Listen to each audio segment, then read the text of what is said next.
Une des raisons principales pourquoi la Deuxième Guerre mondiale a commencé est à cause de la Grande Dépression. Malgré les États-Unis et le Canada ont mis en place le New Deal, ils demandaient quand même de l'argent de l'Allemagne à cause de tous les dommages qu'ils ont causés pendant la Première Guerre mondiale. Le chef de l'Allemagne, Adolf Hitler, n'est pas d'accord avec ça et cela le rend très fâché. De plus, la Deuxième Guerre mondiale est une conséquence du traité de Versailles. Les Allemands étaient très pauvres. Ils ne pouvaient pas rembourser leurs dettes. Donc, le 1er septembre 1939, l'Allemagne va envahir la Pologne. Le Canada était très souvent inclus pendant la deuxième moitié de la Deuxième Guerre mondiale. Premièrement, il y avait la bataille de l'Angleterre. Cette bataille est la première à être menée exclusivement dans des avions. Seulement les Canadiens étaient des alliés qui possédaient un équipement suffisant pour combattre l'armée allemande.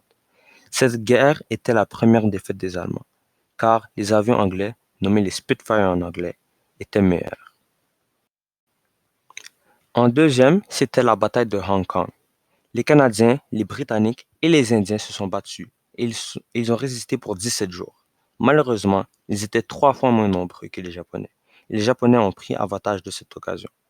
À cause de cette victoire, plusieurs Canadiens deviennent prisonniers. Ils vivent dans des conditions absolument terribles. En troisième, c'était la bataille de Dieppe. Cette fois-ci, les Alliés essayent d'attaquer les côtes françaises qui sont protégées par les nazis. Leur objectif est de regagner la France et de commencer la libération de l'Europe. Mais ils ne réussissent pas, encore une fois. Un nombre énorme de Canadiens vont mourir durant la bataille de Dieppe à cause qu'ils n'avaient pas les ressources naturelles nécessaires, donc des bateaux, des avions et des tanks. Quatrième bataille, la campagne d'Italie. Le Canada doit aider l'URSS contre l'Italie. Mais l'Italie est fatiguée de la guerre, donc ils offrent peu de résistance face aux troupes.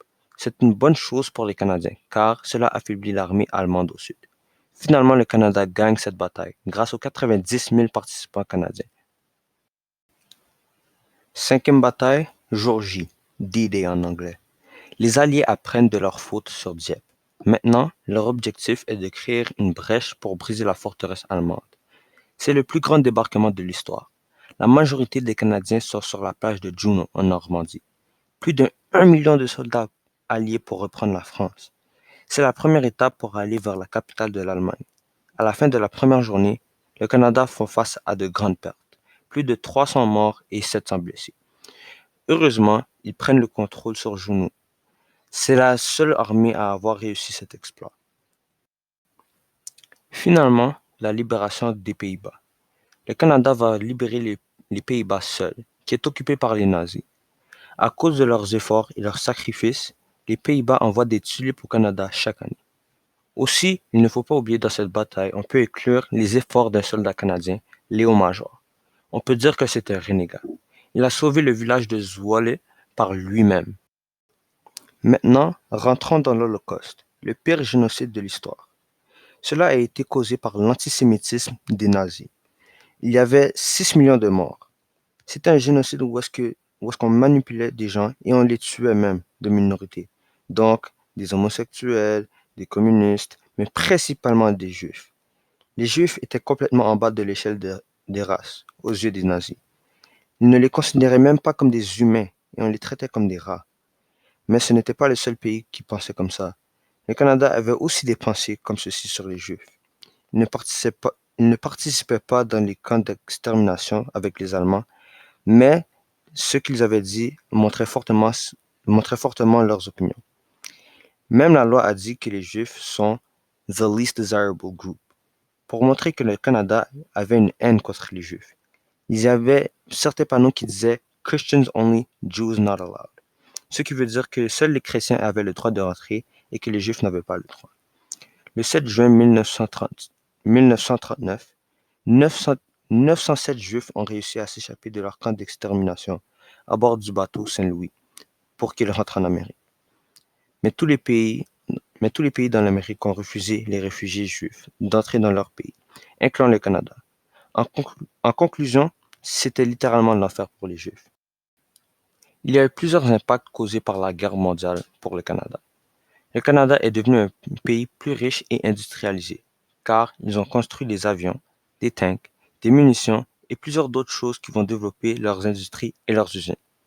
Aussi, la Grande-Bretagne n'est plus le meilleur allié du Canada. C'est devenu les États-Unis à cause qu'ils sont meilleurs en économie et militairement, ils ont plus de ressources. Durant la Deuxième Guerre mondiale, les femmes travaillaient dans les usines de fabrication de munitions, d'avions, de tanks et plus pendant que les hommes étaient en guerre. Mais après la guerre, les femmes ont maintenant le droit de travailler, contrairement à la Première Guerre mondiale. Elles ne veulent plus seulement rester à la maison et s'occuper de la famille. Aussi, pendant que la guerre se passait, les Canadiens anglais et les Canadiens français sont encore une fois dans un conflit. Le Québec était contre la participation du Canada à la Deuxième Guerre mondiale.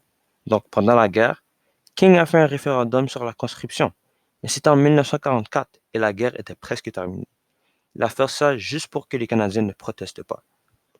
Après la guerre, à cause qu'ils font partie d'une nouvelle organisation, qui est maintenant l'OTAN, ils doivent faire partie de la guerre froide.